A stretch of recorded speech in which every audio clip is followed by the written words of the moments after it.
The Beloved Child Presentation, a look at Native Americans in Minnesota, their history, current challenges, and how we can support and partner with them, by Jamie Googans. This presentation is geared for teachers and administration in schools with a Native American population. What is The Beloved Child and why is it important? Beloved Child is a book that was written by Diane Wilson. It chronicles and explores the lives of several Native Americans and their journeys to heal and reconnect with their culture. It recounts the untold history and trauma Native Americans have endured here in Minnesota. Historical trauma. Below you can see a picture of Fort Snelling as it stands today. And we'll talk more about that in a bit. In the 1950s, the Dakota people were removed from the land that they resided and were forced onto a 10-mile wide stretch of land on the Minnesota River. Because of this, they rebelled, and in 1862, the Dakota War, they waged war on the white settlers. They ended up losing the war. And on December 26th of 1862, they had some tribunals, and over 300 men were sentenced to hangings.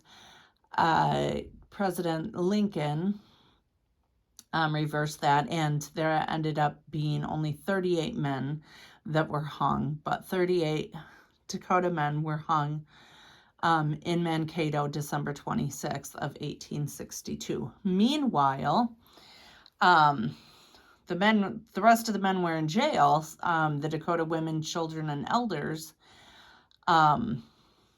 were forced to walk 150 miles to Fort Snelling concentration camp. Now, during that time, they had to go through many towns, and the settlers hurled insults at them, threw things at them. A baby was snatched from her mother's arms, and the head was bashed in and given back to the mom, and the baby died. Just a torturous time for them. When they arrived at Fort Snelling concentration camp, here's a picture of what it looked like then. That first winter, almost 300 people died because the conditions there were so awful. In the spring, they were sent to Crow Creek via boat. Crow Creek in South Dakota. And 16 people died along that trek. There was a missionary who compared that voyage to the slaves' voyage across the transatlantic ocean. So very similar, and how it went about. On those first 6 weeks at Crow Creek, 150 people died. The conditions were so bad with illness and not having adequate food or tainted food. And in the first few months, 300 people died. Now, if that wasn't bad enough, in 1879, the U.S. government decided that it would be more cost-effective to rehabilitate the natives than it would be to kill them in a war. And so they created boarding schools. Their actual policy was called Kill the Indian, Save the Man. Of course, the Dakota resisted against this, and in 1891, the Indian Appreciations Act went into effect, and it gave the Bureau of Indian Affairs power to withhold food and money unless the children went to these boarding schools. So 100,000 Native kids were taken from their parents and put into boarding schools. Here there's a picture of Pipestone, which is one of the schools that was in Minnesota.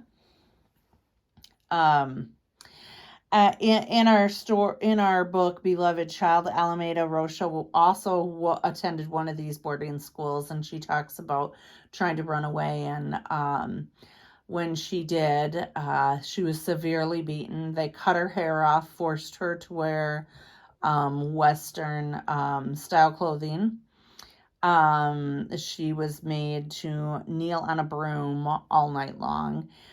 She talks about her brothers who were sexually abused while they were in boarding school, and unfortunately, that's the norm. Many kids, they were beat, they were forced to forgo their culture. They weren't allowed to speak their language, and in that, then they were forced to convert to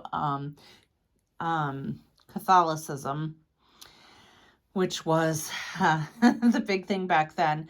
The problem being that when they left, they didn't speak their own language anymore. A lot of them didn't even get to return home to their parents. And then they also lost their culture. So they no longer fit into their old home life because they missed out on that culture, but nor do they fit into Western culture either. And this is where ambiguous loss comes in. Because they didn't fit into either area, and because they didn't feel like they suffered a loss. They lost their language, they lost who they were before, and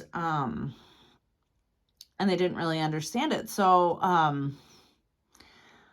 ambiguous loss talks about it's traumatic because it's painful, immobilizing, and incomprehensible. So that the coping process is blocked. It's like the trauma that causes PTSD, and that its painful experience is far beyond normal human expectations.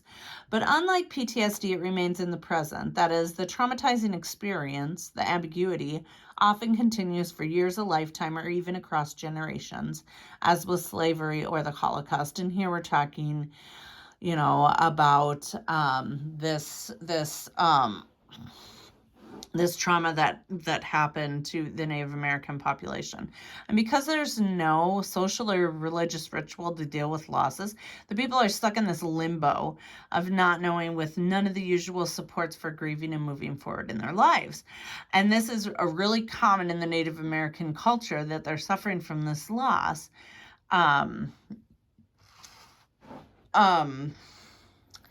Alameda's brothers all eventually died from alcohol-related deaths because of the addiction, because they were not able to get over this ambiguous loss.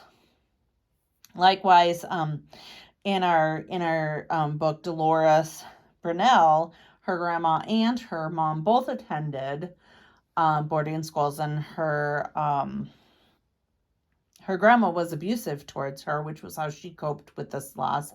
Her mother was psychologically absent, which is another part of ambiguous loss, when the family member is present physically but not psychologically. This causes intergenerational trauma. This is a really great video that talks a little bit about this. This is for the Aboriginals and Australia, but it relates very well to what has happened with our Native American population.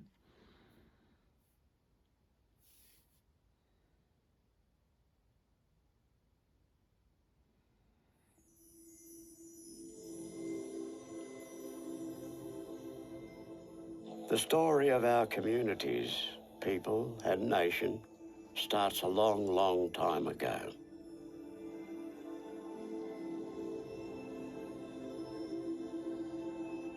More than 60,000 years, in fact.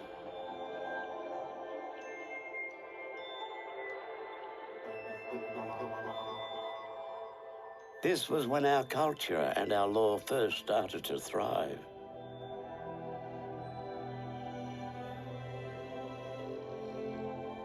We knew who we were and where we belonged. We took care of each other, our land, and our waters. We ate food that made us healthy, lived on country, and abided by our laws and song lines. Our families, our children were happy, with strong minds and hearts, because they were where they belonged.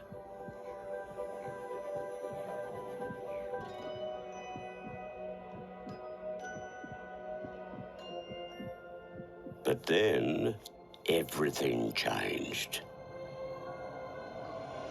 Colonization came, bringing wars, disease, famine, violence, and the destruction and violation of our cultural laws, sacred sites, families, and communities. We were denied our knowledge, language, ceremonies, and identity. The very things that tell us who we are and where we belong. And our connections with each other and the land grew weak. And then, our children were taken from us. They had their names changed and their identities stripped away. They were told that Aboriginal people were bad. Worse still, they were told that their parents and grandparents did not want them. For years this happened, and those children became known as the Stolen Generations. Our children were denied love and experienced physical, emotional, and sexual abuse. This left very deep, very complex, and very real wounds, leaving scars that are still being felt personally, socially, spiritually, and collectively. In the time when our story started, we were able to parent in the cultural way that has seen our families survive and thrive for generations. Our people were strong, and our culture flowed and healed us in times of hurt. But since the trauma of colonization and the stolen generations, we have not been able to heal in the same way. And we have unknowingly passed this trauma on to our children through sharing our sad stories and having them witness and experience our pain. This is known as intergenerational trauma, and we see symptoms today in broken relationships, disconnected families, violence, suicide, and drug and alcohol abuse. But this is not where our story ends. We still have strong minds and hearts, and we still know who we were and where we belong. By creating safe and strong communities together, supporting our families to be free from pain, returning to our culture and building a strength of identity, we can stop the cycle of trauma and bring about positive intergenerational change so that we can continue to thrive for the next 60,000 years. There are simple things that we can all do to help heal our trauma. Visit healingfoundation.org.au to find out more. Like I said, this is just a really good video that is talking about the Aboriginal in Australia, but it definitely pertains to what we're talking about today.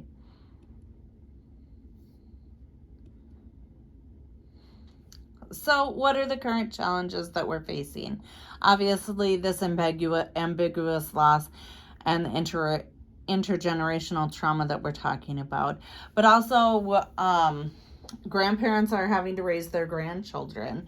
The rate at which 30% of grandparents raising their grandchildren are Native Americans, which is extremely high given the fact that only 2.5% of the U.S. population are Native Americans. So that's a lot of kids being raised by grandparents, and that presents its own challenges. Dolores in our book, who is raising her grandson Dalton, she is trying her best to end this intergenerational trauma and, trying to see that it will end with Dalton. But of course, she's living in poverty, and which is very, very common, not only for grandparents raising their grandkids, but in general. Poverty is very high in the Native American culture, and it's definitely can be a huge challenge to overcome. Another one is addiction. With this sense of loss and this not being able to deal with it, many people turn to drugs and alcohol, unfortunately, as a way to escape the pain that they're feeling because they don't have words for it. And so we see a lot of families that are struggling with parents' addictions and other relatives' addiction. It's just very common in the Native community, unfortunately. So now what? Now that we've talked about some of the challenges and the history of Native Americans in Minnesota, like what can we do? Well, there are things that we can do to help. And one of those is simply to acknowledge the past injustices. I know that I personally didn't know anything about Fort Snelling being a concentration camp before I read this book. And my father-in-law is actually buried there in the cemetery because he was in the military, and it just has really changed my perspective from being this patriotic place to like being, like Auschwitz or a concentration camp where people died. Even the state of Minnesota and the government hasn't acknowledged some of these things that have happened to our Native people. So acknowledging those things happened. They were real. They were traumatic. They were harmful. Goes a long ways. The next is just examining our own biases. Think about what you've been taught in school regarding Native Americans. I know I was taught back in elementary school that they were these savages. And then later, they helped the settlers and this and that, but there was no mention of the white settlers taking over the land. I didn't learn about boarding schools until I was an adult. Another big thing is to avoid white saviorism. White saviorism is that mentality that me as a white person, I'm going to go in and I'm going to go fix the problem, as if the Native Americans are not capable of fixing it themselves. This isn't our problem to fix. But it's our job to support them in healing from these things. One of the best things we can do is to develop relationships, real authentic relationships with the families, the parents that we encounter.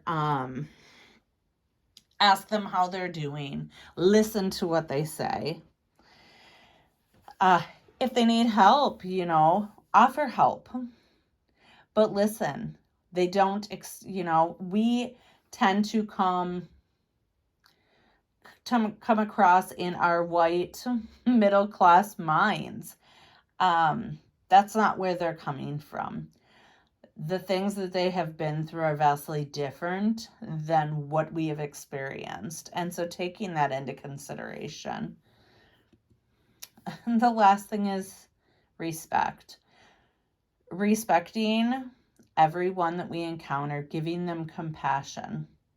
We're not here to fix their problem. We're here to bridge that, to partner with them, to heal the community, to heal the relationship between us white people and the Native Americans that we have heard in the past.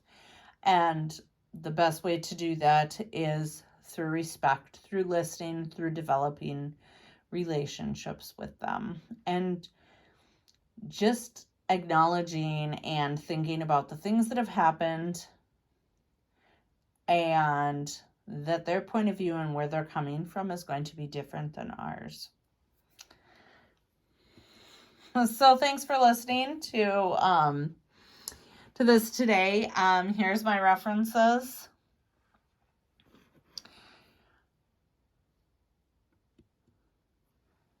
And there's my other reference page. Thanks for listening. I hope that you liked this presentation. about our Native Americans here in Minnesota, and how we can relate to them from a teaching standpoint, how we can help them. Thank you.